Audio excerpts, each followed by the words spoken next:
Congratulations to Xander Schauffele for winning the PGA Championship, his first major, and having the lowest score ever in a major of 21 under par. What a battle. And a shout out to Bryson for some long hitting and inspired play, and to Scottie for showing us some cray-cray. We were all shocked upon hearing of his arrest, and then I thought to myself, if I had a nickel for every time I was arrested in the morning of a big golf tournament and then shot 66 that afternoon, I'd have a lot of, wait, never mind.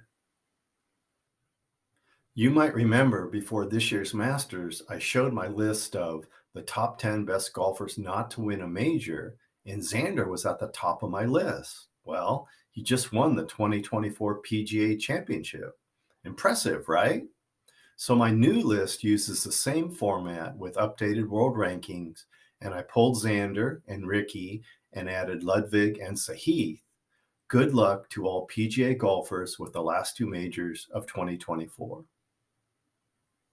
Welcome back to another episode of Polymer E-Club's Ask Dr. Paul. Today we are going to highlight the benefits and shortcomings of synthetic and natural polymer-based clothing. So when your boss talks about sweaty polyester, what do you need to know? In a previous That's Working Knowledge clothing video, I introduced 4 types of fibers, namely synthetic fibers made from chemicals and natural fibers that come from animals with a protein structure, and natural fibers that come from plants with a cellulose structure, and tree fibers in which the cellulose is modified by chemicals and then extruded into fibers. We also know that natural fibers are renewable with positive end-of-life scenarios compared to synthetic fibers, yet the benefit of synthetic fibers are variable sizes and low cost. So we see polyester, polyamide, spandex, silk, cashmere, cotton, linen, bamboo, rayon, and modal on our clothing labels. Today, I want to address the sweaty feeling you might have with synthetics more than natural-based clothing, and here's why. Synthetic fibers trap water due to low water vapor transmission rates, as shown on your screen. For example, Gore-Tex, which consists mainly of synthetic-based Teflon, or PTFE, has a water vapor transmission rate below 1 in units of grams per meter squared per day. And it works great in my boots, keeping my feet dry when I am working or playing outdoors. Just like diapers made from high-density polyethylene or polypropylene keep the wetness in, and I appreciated that raising 6 children. So how would a Gore-Tex or polyolefin shirt function as casual wear? You got it, hot and sweaty because moisture cannot escape from within the shirt due to the fabric's low water vapor transmission rates.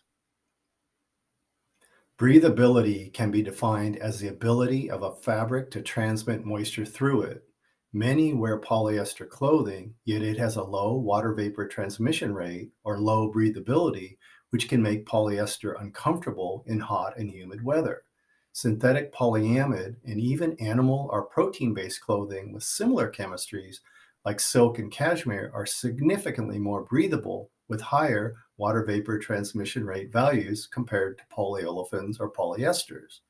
Lastly, the plant or cellulose-based chemistries like cotton, linen, rayon, and modal are the best fabrics to wear with the highest water vapor transmission rate values when it is hot outside. With clothing, fabric thickness and type of weave also matters, with tight woven fabrics being less breathable than loose knit fabrics. Did you ever notice that synthetic fibers like polyester and polyamides or nylons can feel scratchy to your body? That is because the fibers are strong and tightly woven for better wear. These fibers do not absorb much moisture and can stick to your skin and chafe you while you are active. However, we do know there are many good reasons to consider synthetics, and thus the Polyblends were created, and they can provide the best of both worlds. And they really can be favorable when considering cost, care, look, and durability. Lastly, if you get trapped around excessive heat and fire, synthetic clothing can be a problem since they have lower melting temperatures and can melt and stick to your skin.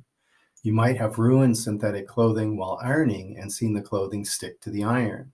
Conversely, natural fibers will burn, but you can remove them in the presence of high heat and flames. On a more positive note, we now know that our clothing is made of synthetic and natural fibers with varying abilities to transmit water vapor. And don't forget, clothing is a polymer fest. Knowing that you can select various clothing fibers and fabrics to assure comfort and function based on application, that's working knowledge. Remember to like, subscribe, turn on notification, and even share if you appreciate the content. You can visit our website to learn more about our upcoming Sustainable Polymers course. I'm Paul Nash for Polymer E-Club's Ask Dr. Paul. Thanks for watching.